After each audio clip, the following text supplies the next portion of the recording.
Ok, pessoal, boa noite a todos que estão aí na audiência. A gente está, então, iniciando aqui ah, essa live de hoje, né? É o terceiro trabalho que eu tenho feito com relação à apresentação de livros de colegas fora da escola, né? Abrindo, então, uma espécie de nicho dentro da questão do espaço de biblioteca. Fiz uma live com o Marcelo Veras e com a Rinalda Duarte sobre o livro do qual eu sou coautor, Amor, Desejo e Gozo. Fiz uma live com a Michele Borges no final do ano passado também. E hoje está aqui o convidado nosso, Alexandre Starnino, que lançou esse livro aqui no ano passado pela editora Sintoma, da qual ele é um dos editores também, Jacques Lacan, Uma Introdução, né? Um livro muitíssimo interessante, sobre o qual nós vamos falar agora nessa próxima hora. Só vou ler rapidamente aqui o currículo resumido do Alexandre. Alexandre Starnino é psicanalista, professor e pesquisador, doutorando em psicopatologia e psicanálise pela Paris 7 e em filosofia pela Unicamp. Acho que filosofia já é doutor, né? Eu Defendeu ou ainda? defendo agora, dia 8 de julho. 8 de julho. 8 de julho, então. Daqui 28 dias. Mestre pela Unicamp, membro da Associação Universitária em Psicopatologia Fundamental e coordenador-geral da pós-graduação em Psicopatologia, Psicanálise e Clínica Contemporânea do Instituto ESP. Alexandre, seja muito bem-vindo, meu amigo, também meu amigo pessoal. Temos trabalhado em vários projetos aí desde do ano passado, né? E temos grandes projetos ainda para trabalhar esse ano, né, Alexandre? E eu queria começar aqui com uma provocação a você, que é a seguinte. Essa obra ela faz parte de um conjunto de obras que a editora Santoma está trabalhando, né, com temas fundamentais dentro da questão lacaniana. A Fernanda Samico está com o trabalho do complexo de Édipo, o Richard Simank com o trabalho da repetição, enfim. E você, então, construiu essa obra, já que Lacan é uma introdução. Eu queria te fazer uma pergunta que é a seguinte. Nós temos muitas obras de introdução a Lacan. Anika Lemé, Vladimir Safatli, Joel Dor, Zizek, né? Enfim, uma série de obras reconhecidas com olhares diferentes. Eu queria saber qual foi o teu olhar, qual foi o teu registro para trabalhar com um tema que já foi explorado várias vezes por outros autores. O que a tua obra traz como uma espécie de recorte teu pessoal, ou também do ponto de vista de um traço epistêmico? Como é que você aborda essa obra? O que essa obra convoca em você? Boa noite, Alexandre. Primeiro, boa noite a todos e todas que estão aqui conosco. É um prazer estar aqui. Agradeço muito o convite, João, e todo o pessoal da Escola Lacaniana. Fico muito contente de estar aqui, dividindo um pouco aí esse trabalho recente, né? Eu diria até um pouco ousado, no sentido de propor uma introdução a Lacan, né? Diante de tantas introduções, como você mesmo citou, faltou você citar também o Bruce Fink também, que acho que talvez de todos tenha uma introdução mais didática, podemos colocar assim, né? Do Vladimir. O Alduísio também. Sim, o Dunker Ana também. Sigal, antiga Ana Sigal. Acho que uma das primeiras foi da Anica Lemaire mesmo, né? A Nika Essa Lemé. Da Ana Sigal eu não conheço. Mas assim, tem muitas mesmo, né? E me parece que também falar também de complexo de Édipo, de repetição, que foram os primeiros livros dessa coleção Fundamentos da Psicanálise da editora Sintoma, que eu ajudei a construir essa linha, também são temas que há muito tempo já foram explorados, continuam sendo explorados. Eu acho que é uma forma, primeiro de tudo, antes de falar da questão autoral, é uma forma também de colocar a psicanálise, de algum modo, como uma linha editorial que se articula com trabalhos de novos autores, né? O Richard já não é tão novo assim, mas ele nunca tinha escrito nada sobre repetição e tinha todo um trabalho, né? O Richard Siman, que eu me refiro, sobre repetição em outros textos, mas de forma mais isolada, não isolada, mas em um conjunto de trabalhos, e ali ele pôde isolar, né, e trazer, né? Porque me parece que toda vez que a gente traz de novo um tema, né, seja ele qual for, a gente acaba recobrindo de algum modo com questões contemporâneas, né? Ou seja, não que o que Freud colocou seja limitado a seu tempo, ou o que Lacan colocou seja limitado a seu tempo. São questões extemporâneas, várias delas, que os grandes autores colocam, né? Platão, enfim. Não são questões que são propostas só para um tempo, né? Escapam do seu tempo, por isso extemporâneas. Mas quando a gente traz para uma realidade contemporânea, a gente acaba revendo as questões de um outro modo, né? Então, esse é um ponto que essa linha editorial estava pensando, na psicanálise brasileira esses temas podem ser discutidos, sabe? Como que a gente pode pensar uma introdução a Lacan diante de um momento em que vive a psicanálise hoje, né? Discussões que a gente pode encontrar na clínica contemporânea hoje, por exemplo, o excesso de diagnóstico, o excesso da medicalização. Então, são questões que, quando, por exemplo, João Dória escreveu a belíssima introdução dele, de, de 2 tomos, né? Talvez essa questão da cultura diagnóstica não era uma questão, né? Então, talvez um pouco isso. E eu diria que a minha primeira questão, eu estava fazendo o doutorado na França, já atendia há algum tempo, mas a primeira questão, quando eu estava escrevendo esse livro, foi muito tentar dar uma introdução a Lacan que tivesse um apelo clínico mesmo, que quem pudesse ler o texto, de algum modo, eu sei muito bem que a gente não transmite a clínica num livro, mas de algum modo a gente consegue transmitir algo da clínica, não em sua integralidade, né? Então eu tentei dar um viés também clínico a esse texto, de algum modo clínico, né? Não sei muito bem se o resultado acabou sendo esse. Mas não só, por exemplo, no livro do Geodoro eu percebo um enquadre bem teórico, por exemplo. Sem Você dúvida. não tem uma discussão tão ligada a questões clínicas. E eu faço, digamos, esse movimento de trazer a clínica em cena, eu diria isso. E não só isso. Esse livro surgiu muito de um momento em que aqui na Unicamp a gente tem um grupo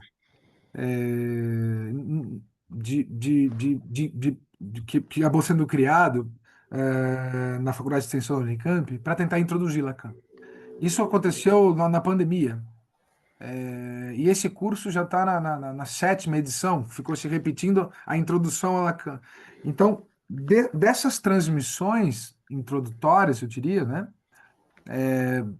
da tentativa de introduzir Lacan, que também é um desafio, né? Como recorta o Lacan para se operar uma introdução, né? Mas ali foi se operando, de certo modo, uma transferência de trabalho naqueles momentos, né? Vamos chamar de transmissão como transferência de trabalho, como Lacan gostava, né? E, de algum modo, aquilo foi dando o esboço do próprio livro. Aquilo que, de certo modo, funcionava como introdutório. Eu lembro que no primeiro curso eu trouxe o Grafo do Desejo, que é algo que me interessa muito. Isso Uhum. não dá para chamar de introdutório. Então, isso foi excluído do livro, né? Então, digamos que essa experiência de transmissão, podemos colocar assim, de transferência de trabalho, aquilo que toca, de algum modo, o interlocutor, aquele que está ali num encontro de psicanálise, né? Num percurso de psicanálise, que se assemelha, mas não é igualzinho uma aula, na minha concepção, operou ali o recorte, o esboço que eu acabei levando para o livro, né? Então, essas duas coisas, aquilo que, vamos dizer assim, pode funcionar como uma introdução a Lacan, sem perder a complexidade, e ao mesmo tempo tentar trazer alguma coisa ou é, elementos da prática clínica. Eu acho que isso pode ser dito, eu não diria que os outros não fazem isso, mas talvez se eu pudesse marcar o traço, eu acho que seria esse, João, pensando aqui, sabe? Perfeito. Eu só gostaria de colocar para todos aqui que estão chegando agora, para as perguntas serem feitas para o final, porque nós temos uma atividade às 8h, eu tenho que encerrar um pouquinho antes disso. Então, vou deixar espaço para o Alexandre colocar esses pontos. Você tocou num ponto que eu acho que é muito interessante. Eu acho que, de certa forma, esse livro, eu li ele a coisa de 3 meses, 4 meses atrás, e ele traz uma preocupação, eu não sei se é essa a qual você quis enquadrar, mas uma preocupação que eu tenho visto ultimamente na autoria brasileira da psicanálise, que é essa preocupação de trazer postulados não, mas pressupostos sociológicos para o recorte lacaniano para o Brasil, né? A lógica do condomínio, com Dunker, enfim, a questão retrabalhar certas questões que já foram propostas pelo Joel Birman, não é?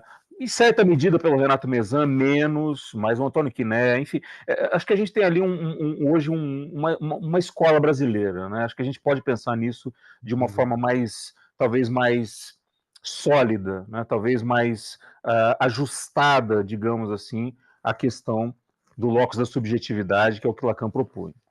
Agora, eu queria te fazer uma pergunta ainda, introdutória, e você cita isso bem no início do seu livro, da sua obra, sobre a questão do estilo, né? Na introdução, você diz o seguinte: você fala sobre o estilo de Lacan. Lacan costuma receber a reputação de ser obscuro, polêmico, hermético e extremamente intelectualista em suas elaborações. Embaixo você diz: esses traços de estilo despertam reações antagônicas. Além de uma espécie de teatralização das ideias na forma de apresentá-las, há na transmissão lacaniana um espaço contínuo para o lacunar, o não todo, o que para alguns se escreve como forma de convocação a um dar de si, movimento necessário para o mais além da clausura do óbvio, certo convite ao desvendamento de um enigma ou montagem de um quebra-cabeça difuso. Na introdução dos escritos, ele vai fazer o apontamento clássico sobre a questão do Buffon, né? O estilo é o homem, e ele complementa: o estilo é o homem a quem se destina. Né? Quer dizer, o destinatário compõe, digamos assim, esse quebra-cabeça da definição de estilo. Como é que você definiria o estilo de Lacan para você? Pergunta simples, né?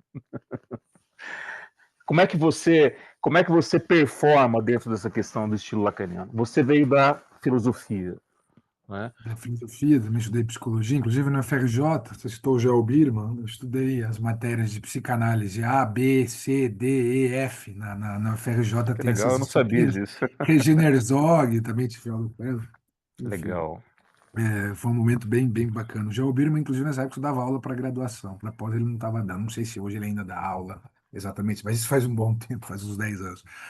Eh, Então, de início, eu vou ser bem franco, de início eu tinha um problema enorme com a maneira como Lacan transmitia em seus textos, né? Não tem nenhum tipo de objetividade tal qual, por exemplo, a gente pode ler em Freud ou num artigo científico. Então, isso sempre, para mim, foi motivo de incômodo e continua sendo, né? Mas, num primeiro momento em que eu estudava Freud, eu acreditava, deixava o Lacan sempre de lado, sentia um incômodo enorme, não só por isso, mas também pela maneira como ele citava os autores da filosofia, enfim, fazendo o uso que ele queria.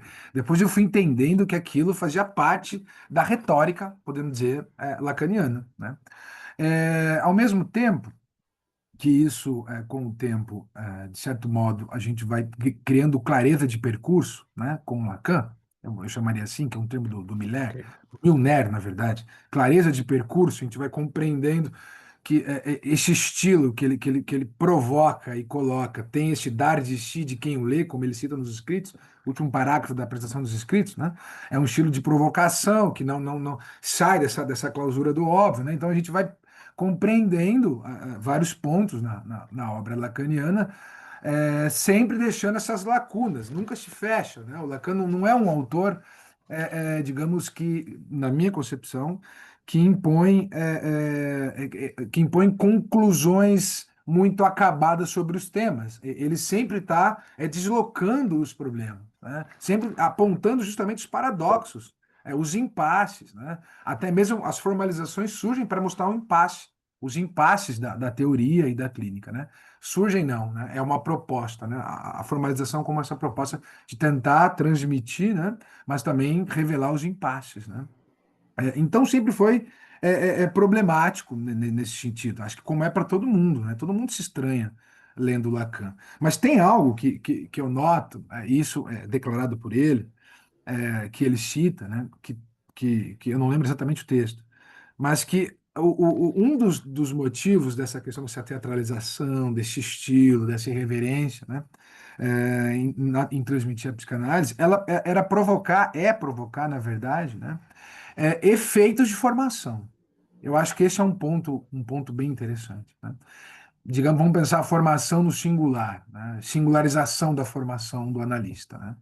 Então, se é uma coisa objetiva, fechada, aí entra também todos os problemas que o Lacan teve com a IPA lá no início, né? Com o tempo das sessões igual para todos os casos, ou não só o tempo das sessões, mas o tempo que dura uma análise, né? Então, tudo isso, as críticas que o Lacan tinha para a formação do analista, em torno de certa forma achatada e fechada, próximo do discurso universitário, podemos colocar assim, né? Uhum. Isso também já aparece na sua própria forma de transmitir a psicanálise, na minha concepção. Daí entra a questão do estilo, né? Do estilo do Lacan em transmitir a psicanálise, né? E isso causa repulsa, negação em bloco do autor, né? Isso ocorre muito. Ou também, o que também dá na mesma, né? Amar o Lacan sem compreender muito bem, minimamente, alguns pontos da teoria. Isso também é comum, né? Uma aceitação em bloco, né? Da obra como um todo, repetir o Lacan, tentar repetir o estilo, que aí é a pior face possível podemos dizer, do lacanês, né? Essa Que você mimetização menciona. deliberada, eu acho que aí seria também a pior face, né, do Lacan, né? Eu acho que é um trabalho, na minha concepção, é um trabalho nosso tentar deixar um pouco mais objetivo em termos de transmissão, Lacan. Quem diz isso é o próprio Zizek. Ele diz que ele não gosta do estilo do Lacan, da teatralidade, ele acha que aquilo é falseamento, né? E que a tarefa dele é tentar, de algum modo, deixar um pouco mais objetivo, né, o Lacan. Porque senão a gente está repetindo o estilo de algum modo. Agora, esse deixar objetivo, o que significa também? Não é fechar numa clausura, né, na minha concepção. Não é, digamos, dar um fechamento final, um ponto final no que o Lacan disse, no que o Lacan deixou de dizer, né? Eu, às vezes, acho ainda que muita coisa do que o Lacan traz, especialmente nos seminários, pela forma oral, né? Eu acho que tem muita coisa que o Lacan traz ali que ele nem se deu conta, assim, né? Justamente porque ele está num processo ali de poiesia, de criação, podemos colocar assim, nos seminários tinha o tema lá dado, mas o Lacan não lia, né? Muito diferente das conferências, por exemplo, que a gente via de um Foucault, por exemplo, de um Heidegger, que tinha conferência ali de 40 minutos, era lido aquela conferência, e no fim tinham as questões. Isso era uma aula. O Lacan não fazia isso nos seminários. Interpelavam ele no meio da construção. Então, eu acho que tem muitos pontos, por isso que eu falo lacunar, ali na teoria, que abre muita margem para explorar a partir de outros deslocamentos. Daí, por exemplo, as vertentes de psicanálise política, psicanálise de teoria social, né? Que, na minha concepção, é diferente, né? Psicanálise e teoria política, de psicanálise e a política da psicanálise. Me parece que são dois eixos com preocupações diferentes, né? Eu já trouxe isso em algum momento, mas o meu supervisor que esteve em seminários do Lacan, ele usava, e ele é belga, né? Então a forma como ele trabalha as palavras é um pouco interessante. Ele falou assim: o Lacan não ensinava, ele empesteava a sala, era diferente, não é? Quer dizer, essa coisa daquilo que a gente vai compreender, porque a gente pode pensar a partir da questão do estilo, trazendo recursos para pensar isso, né? O barroco, o maneirismo, o gongorismo lacaniano, né? Enfim, todos esses recursos estéticos, mas isso tudo não vai servir para explicar o modelo de transmissão. E eu vou te fazer uma pergunta baseada nisso. A obra se propõe a passear, vamos dizer assim, por alguns tópicos fundamentais da estrutura lacaniana, né? A questão do significante, que você trabalha muito bem, o desejo do analista, enfim. Você traz um panorama aqui, até sobre os esquemas, chegando, enfim, no final, uma análise que eu já comentei com você, que eu achei muito legal essa análise, onde você faz ali um recorte, uma intersecção cultural, um recorte cultural, uma análise, digamos assim, mais dentro de um contexto, dentro desse contexto estético, mas eu percebi que você não força a situação para chegar nos tópicos, mas os tópicos de alguma forma fluem até o teu nível de percepção Lacan, a respeito do Lacan. E eu notei uma coisa interessante, eu queria te fazer uma pergunta sobre isso. Quando o Lacan lançou os escritos, aliás, quando os escritos foram lançados, em 66, na biografia dele, feita pela Rudinesco, diz que houve uma conversa privada entre ele e o Derrida, e quando ele ficou sabendo que o volume dos escritos seriam que os escritos seriam lançados num volume só, ele virou e falou assim: isso não vai dar certo, não é? Segundo o contexto, porque justamente ali você tem material, é um material compilado, né? Ali você tem graus de experiência diferentes, graus do próprio percurso do Lacan de modo desnivelado em certa medida. Eu não estou questionando a qualidade dos textos, eu estou dizendo assim, não há um eixo temático propriamente dito, né? E não era uma preocupação editorial e tampouco, creio eu, com uma preocupação lacaniana. Eu acho que quando ele menciona essa questão da publicação em bloco, né, ele estava falando justamente a respeito talvez da absorção dessa obra, não sei. E no seu livro, você trabalha muito bem, costurando muito bem a questão dos seminários conjugada aos textos, ao que material propriamente escrito do Lacan. Como é que você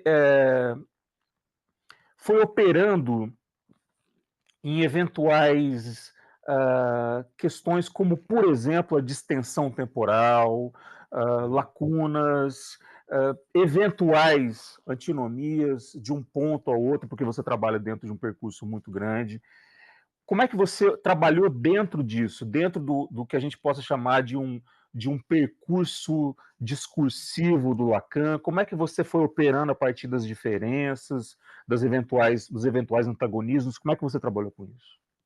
Como foi sua escolha pessoal para trabalhar com isso? Muito interessante essa questão. Quando eu quando eu fui convidado para escrever a introdução, e eu acho que isso também é muito comum quando a gente vê os percursos lacanianos, o que eu vou dizer. Quando a gente, vamos fazer um percurso do seminário 1, vamos fazer um grupo de estudos do seminário 3, vamos fazer um grupo de estudos do Lacan, do Nobo Romeano. A maioria desses percursos é a partir dos anos 50.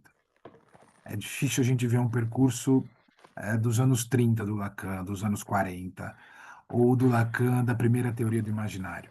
Geralmente a gente não trabalha, na maioria, claro que isso é trabalhado, mas na maioria dos casos, se a gente for ver as ofertas de percursos em escolas, geralmente, aqui vocês podem me corrigir, mas a gente vê a proposta a partir dos anos 50, a partir do retorno a Freud, dito que começa em 1953 com função em campo da fala e da linguagem, a partir Isso. dali, né? E no meu curso de introdução a Lacan, eu partia daí. Quando eu cheguei, quando eu terminei, quando eu fui convidado para escrever o livro, eu tinha um percurso do Lacan que começava do retorno a Freud. Aí eu falei, mas peraí, se eu vou introduzir o Lacan, eu acho que até o próprio Jean Dor começa dos anos 50, se eu não me engano. Ele não faz esse movimento anterior. Se é importante ou não é, aí a gente pode discutir. O Vladimir ele fala um pouco do Lacan, desse primeiro momento, dos anos 30 aos anos 50, que é o Lacan que vai trabalhar muito Hegel. E depois o Lacan Exato. vai romper com Hegel. Isso é textual no Lacan. Ele diz assim no Senhora, os filhos matam os pais, numa resposta sobre a sua dialética hegeliana, Há né? controvérsias, Há com muita porque eu acho controvérsia. que O ele Vladimir, retoma o inclusive, Hegel no escreveu uma final, tese. né? O Vladimir Safat, inclusive, escreveu uma tese de doutorado dizendo que não é bem assim, né? Exato, exato. Seu amigo Daniel Mar Pérez, se você ele vai tentar ao máximo retirar o hegelianismo do Lacan. Pois bem, o Lacan literalmente diz isso, mas não significa também que ele não tenha continuado com vários elementos da filosofia hegeliana. Isso também é fato, né? Pois bem, então aí eu tinha esse material para escrever o livro dessas aulas. Aí eu me dei conta e falei, mas peraí, eu preciso trabalhar um pouco da história do Lacan, como que ele entrou no movimento psicanalítico, porque tem muita coisa que ocorre antes ali, dos anos 50. O Lacan defende sua tese de doutorado em 32, como psiquiatra, cria uma categoria psiquiátrica, a paranoia de autopunição. Lacan criou uma categoria para o manual psiquiátrico, usa dois conceitos da psicanálise. Lacan não é um texto psicanalítico, tese de doutorado, por mais que alguns insistam que tem elementos da psicanálise, mas de fato não é uma tese médica, né, de doutorado, com a segunda parte toda dedicada ao caso clínico, caso Aimé, né, que ali ele detecta a cura de uma paranoia, né, a cura enquanto remissão do sintoma, né, num sentido de cura que depois o Lacan vai mudar, né, aí entra o que você está dizendo, né, de como que... e se a gente abre os escritos, tem texto de 36, tem texto de 38, que é o estágio do espelho, tem um texto de 45, que é o tempo lógico, a asserção da certeza antecipada, isso está nos escritos, né, e é um Lacan ali que não usava a categoria inconsciente. O Lacan negava veementemente a categoria inconsciente, até 1950 e pouco, quando ele dizia, isso é literal, está nos escritos, inconsciente é inerte e impensável, o inconsciente freudiano. Até que em 1953 ele faz um arranjo, vamos dizer assim, o inconsciente estruturado como uma linguagem. Então, ele vai retomar o inconsciente freudiano, obviamente, mas a partir de uma leitura estruturalista. Então, me parece que tem uma mudança grande aí, né, em termos dos propósitos que a gente, por mais que o Lacan vai dizer, literalmente, no cenário 11, né, Freud só faz referência ao jogo de significantes quando ele fala de inconsciente, né? O inconsciente, como linguagem, já está em Freud, enfim, mas o Freud não fala de significante, obviamente, né? Essa terminologia nem existia, até existia em Saussure, mas não o significante lacaniano, né? Então eu parto para tentar mostrar como havia, aí entra a questão da cronologia, né? Eu me utilizo de um livro fantástico do Richard Simank, que se chama Metapsicologia Lacaniana. Você vê, metapsicologia lacaniana é uma coisa que a gente não fala tanto, mas ele vai defender que há uma metapsicologia ali no Lacan dos anos 30, 40 e 50, né? E ele vai dizer que ali nesse momento, Lacan termina o doutorado, começa a estudar Hegel, psicanálise, né? Começa a estudar mais a fundo psicanálise, entra numa escola, faz sua análise pessoal, se torna um analista de data, depois de romper com seu analista, psicólogo do ego, Rudolf Loewenstein, né? Um dos criadores da escola. Aí o Lacan se torna analista de data. Então tem todo esse movimento do Lacan, inclusive criticando a instituição psicanalítica, mudando, teorizando sobre o tempo de uma análise, né? Tudo isso é antes. É antes. A seção de duração variável, o Lacan inventa antes do retorno a Freud. E é expulso. Um dos motivos dele ser expulso daí, lá em 64, que ele chama de excomunhão, é justamente por conta do tempo, um dos motivos é do tempo da sessão, né? Que o Lacan foi desmobilizando, né? Então, eu acho que eu não gosto muito do Lacan do imaginário, o Lacan do simbólico, o Lacan do real. Essa diferenciação, assim, muito organizadinha, né? Ainda que é possível se pensar desse modo. Mas eu acho interessante, pelo menos, um corte aí, vou chamar de um corte epistemológico aí, a partir dos anos 50, quando ali a gente tem o estruturalismo, em 53, que surge, né? A gente tem o Lacan já retomando, já bem sedimentado em relação à linguística, a partir da parceria com Roman Jakobson. É a partir de tudo isso que o Lacan vai reler Freud e vai propor o retorno a Freud, né? E as críticas à ética da psicanálise, depois de um bom tempo, né? Uns 50 e tantos anos, né? Então, eu acho que essa diferenciação eu tentei, ao menos, respeitar de algum modo, né? Mostrar o quanto que há de certo modo, uma viragem, né? Esse retorno a Freud é um momento de modificação epistemológica, ética e clínica, para aí depois, por exemplo, a Simbólica e Imaginária Real, a conferência de abertura da Sociedade Francesa de Psicanálise. Ali a gente já tem um outro imaginário, já tem um imaginário triádico ali, um imaginário ligado ao real e o simbólico, enodado, né? A gente já não tem mais o primeiro imaginário, que é relacionado ao estágio do espelho. Claro, Lacan abandona o estágio do espelho, Lacan abandona isso, mas a gente já tem uma outra definição de imaginário, relacionado ao simbólico e ao real.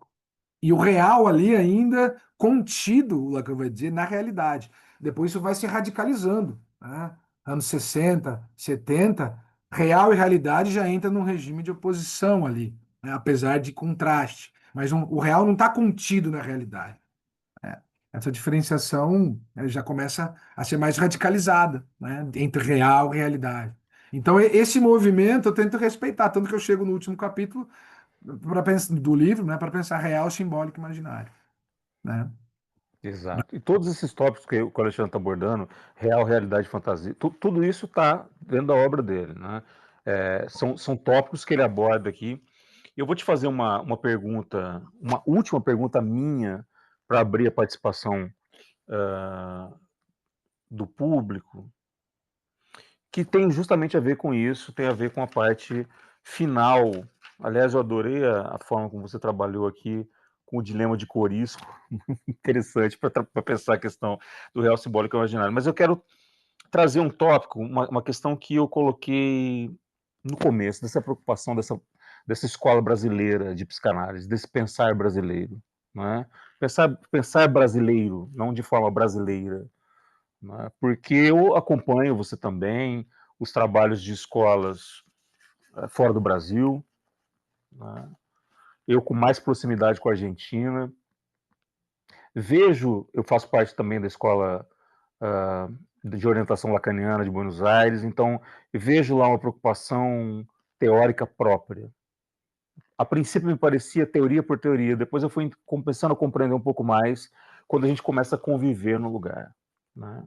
Você morou em Paris aí durante alguns meses, vários meses, e eu tenho Um ano e certeza também meio. que 8 e meio, 8? Não, 8, Um ano e 9. meio. Um ano e meio, um ano e meio. É, Então, eu acho que a gente se apropria muito quando chega, não simplesmente vai até o local, mas, de certa forma, se deixa adensar pelo espírito, né?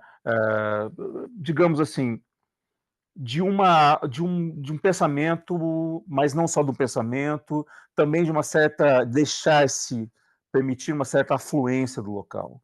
Né? Do que aquilo simbolizou, já que a gente não tem como retroagir, evidentemente, nos anos 60, 70, 50, 40, mas ainda há reverberações, e no Brasil não é diferente. Eu também percebo essas reverberações, mas ainda em caráter muito, talvez, estrangeiro, um certo estrangeirismo. Em um determinado momento da obra, você fala sobre a questão da lógica do condomínio. Eu não vou pegar a citação do Dunker aqui, não, eu vou pegar a sua para você comentar.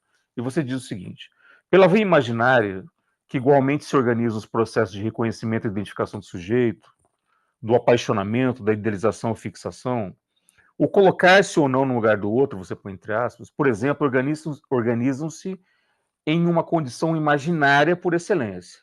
Assim, os fenômenos de unidade de grupo, bem como a vocação alienante do eu, possuem conexões e nexos do extrato imaginário. Disso deriva a expressão roteiro imaginário, em que os desejos e as fantasias têm aí a presença de sua inscrição. Logo depois você começa a trabalhar com a questão do lógica do condomínio, né, onde você diz, tomou conta do Brasil desde a década de 70, denotando muito bem esse apelo à unidade imaginarizada, que é a lógica do condomínio, ao roteiro imaginário. Qual é a grande questão para você imaginária da psicanálise brasileira atualmente? O que é que ainda está involucrado dentro de um certo... Você pode pegar o recorte que você quiser, dentro de um certo congelamento de ordens tradicionais. O que você pensa sobre... O que ainda está muito presente? Aí o João travou. Fui eu. Estão me ouvindo? Será Oi? que é o que travou aqui? O Zé Luiz para mim tá normal. Agora o João Não, tá voltou. normal, tá? Agora o João Vocês estão me voltou, o João ouvindo? voltou. Voltou, João. Eu entendi a pergunta. Deu para entender. Aí depois você deu uma travada. Aí Tá. parou. Sobre essa questão, né, da psicanálise entre continentes, né? E eu acho que o primeiro ponto aí é que eu acho que a produção brasileira hoje e a dimensão da psicanálise, a comunidade psicanalítica, vou colocar assim, brasileira, eu acho que é muito mais expressiva, em vários sentidos, e também em produção, do que, por exemplo, comparada com a francesa. A psicanálise na França hoje, ela é, assim, não se compara com a brasileira em nenhuma instância. Eu estudei na Paris 7, a Paris 7 já teve aula da Roudinesco, já teve Laplanche, deu aula lá, né? E hoje a gente tem a Paris 7 e a Paris 5 que se uniram, tornou a Paris TT, tem a Paris 8, por exemplo. Isso falando em termos de universidade, mas as escolas também diminuíram muito. Deu uma achatada, está bem menor. O que a gente não poderia dizer do Brasil, em termos das discussões e das produções intelectuais relacionadas à psicanálise.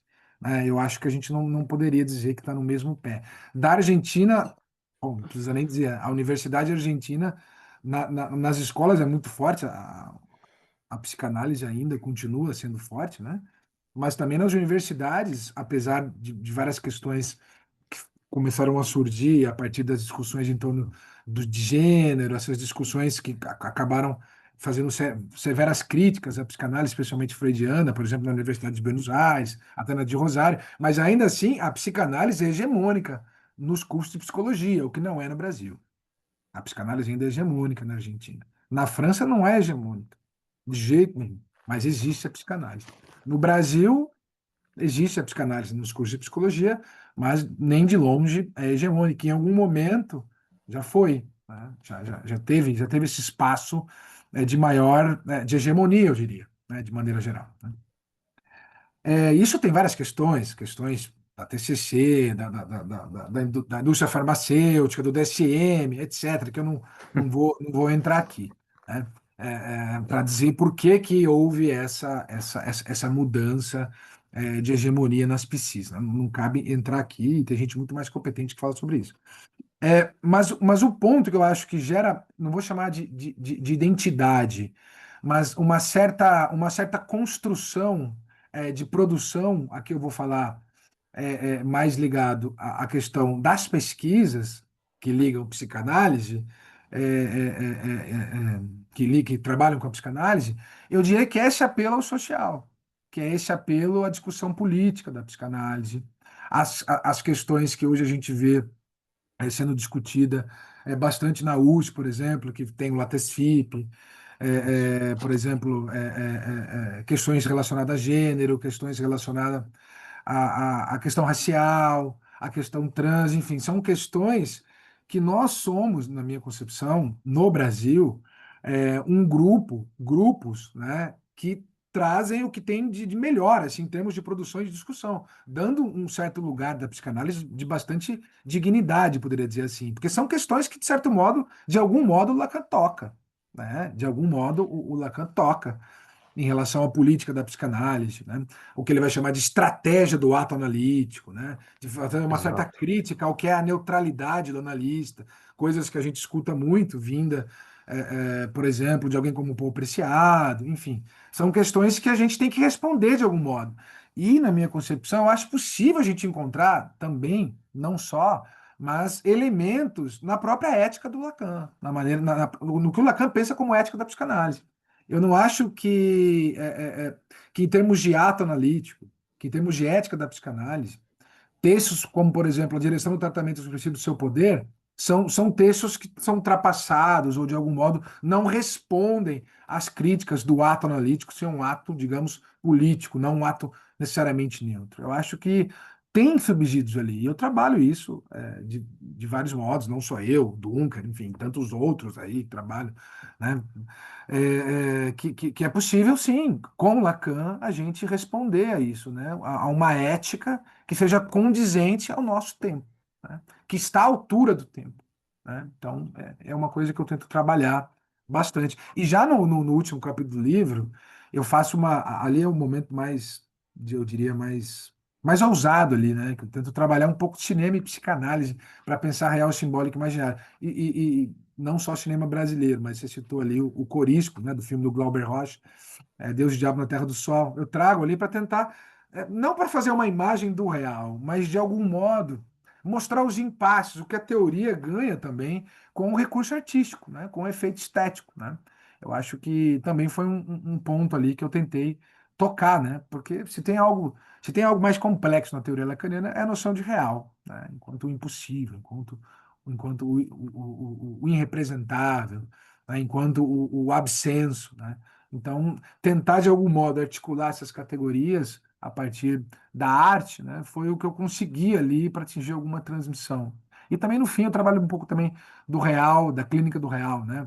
Não a clínica do real, mas o real na clínica. A gente fala clínica do real, já pode confundir com algumas outras formas de se pensar a clínica do real, né? Por exemplo, Forbes tem um livro, A Clínica do Real, né? A Colette Soler tem um livro, A Clínica do Real. Mas ali eu não sigo necessariamente essas perspectivas, né? Eu tento trazer um pouco o que seria, o que pode ser pensado como real na clínica, né? Ali eu tento dar essa borda, né?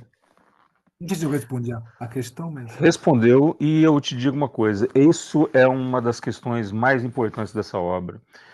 Um livro autoral. Esse é um livro autoral, né? Quer dizer, a forma como você construiu e as colunas que vão sustentar essa narrativa, elas estão, por mais que seja um livro introdutório, e há características do livro introdutório, que é justamente, talvez, não ultrapassar certos pontos de contato que por si só serviriam para uma obra autônoma, não é? Como vários que você mencionou aqui, né? Quantas obras a gente pode escrever sobre o real? Inúmeras. Mas você conseguiu trazer, convocar o autor. Eu acho que essa discussão sobre autor e obra hoje está uma discussão muito candente, esse é um apontamento que eu queria te fazer sobre esse livro aqui, publicamente. Você conseguiu convocar o autor para falar, né? Ou seja, sair dessas bases reprodutivas, sair dessas bases repetitivas, e esse é um grande traço desse livro que eu quero aqui também, não só mediar esse debate, mas indicar a todos, já que colocamos uma introdução. E agora eu vou convidar aqui para falar aqueles que querem fazer perguntas. Acho que o Zé Luiz levantou a mão primeiro. Zé Luiz, a Maria Tereza Saraiva Meloni. Fazer, João, rapidinho. Primeiro, te dar os parabéns, né, por trazer o Alexandre. O Alexandre você conhece melhor do que eu, é um grande professor, escreveu o livro, é coordenador lá do ESP, tem essa didática, né? Eu acho que ele consegue, de certa forma, transmitir o ensino de Lacan de uma forma compreensível para alguém que não tem grande intimidade com a obra, e que não é fácil. Isso é uma característica também que singulariza, digamos assim, esse caminho dele. Vocês citaram aí Safatli, citaram Dunker, citaram Zizek. Lacan morreu em 81, né? O ano que vem faz 45 anos da morte dele. Ele retorna a Freud, ele resgata Freud e também renova Freud. Hoje, Alexandre, 2025, quem que traz, além desses três autores aqui, né, apesar do Brasil estar na vanguarda, né, de certa forma, do estudo de Lacan, quem que traz uma leitura interessante hoje de Lacan 45 anos depois? Quem que traz uma leitura fresca, de novidade, uma leitura instigante de Lacan depois desses 45 anos da morte dele? E parabéns, viu, pela essa discussão, por esse debate, acho que é muito rico. Eu sou admirador, eu já participei de grupo de estudo, um monte de coisa sua contigo aí, estou aqui na sua cola. Mas quem que traz essa leitura interessante, além desses nomes que vocês colocaram? Obrigado. Muito legal essa questão.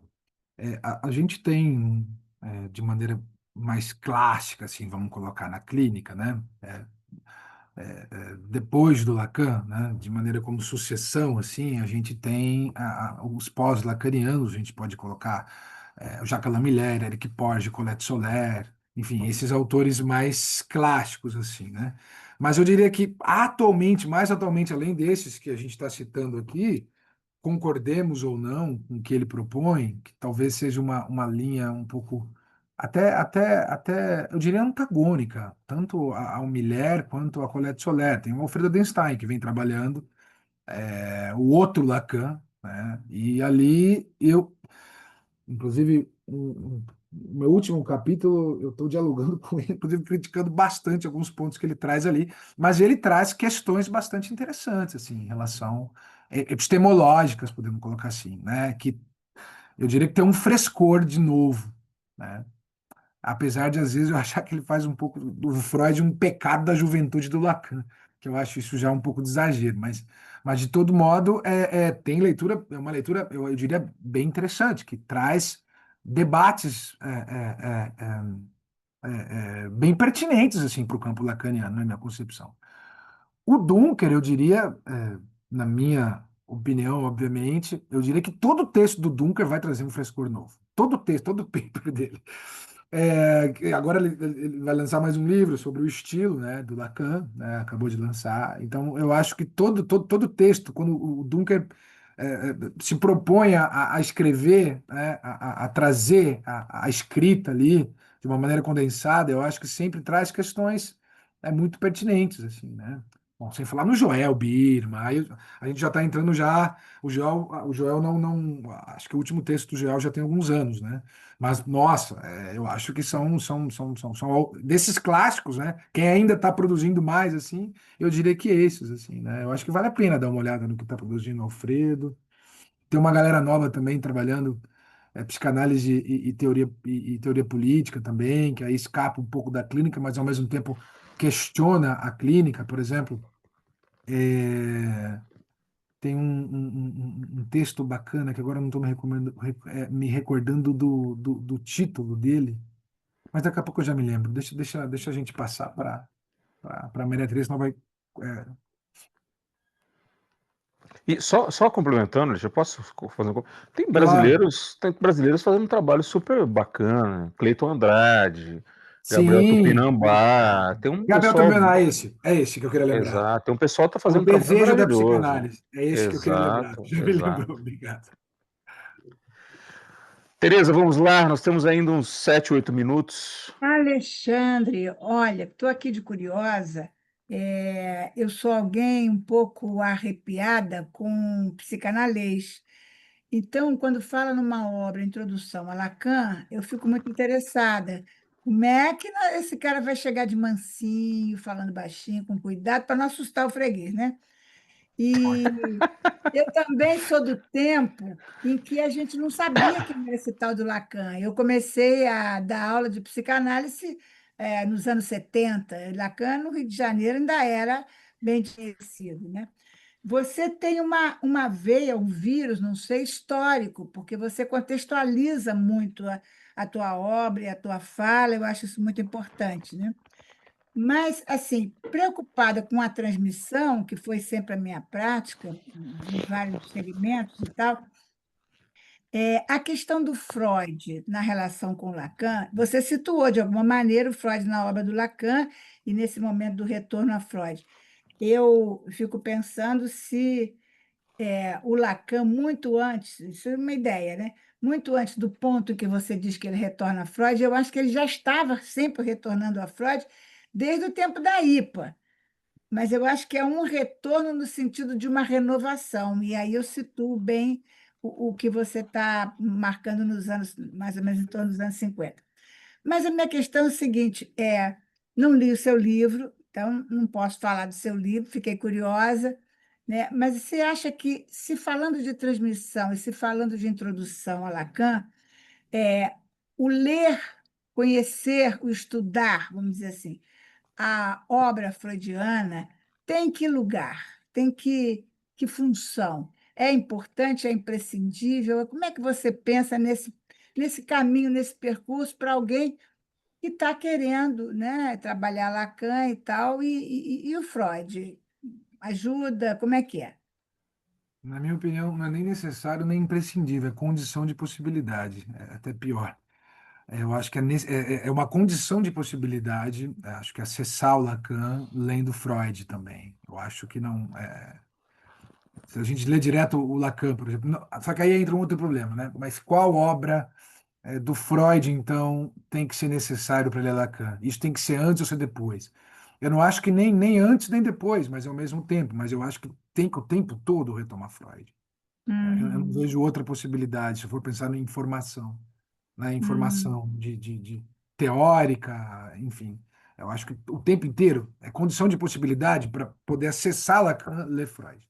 Porque, primeiro, é o principal interlocutor do Lacan, é o Freud, né? Sim. O Lacan tem textos do Freud, por exemplo, o gozo, a noção de gozo em Lacan. Como é que a gente vai discutir o gozo em Lacan se a gente não lê Além do Princípio de Prazer? Na minha concepção, é condição de possibilidade, compreender a noção Uhum, de uhum, gozo, uhum.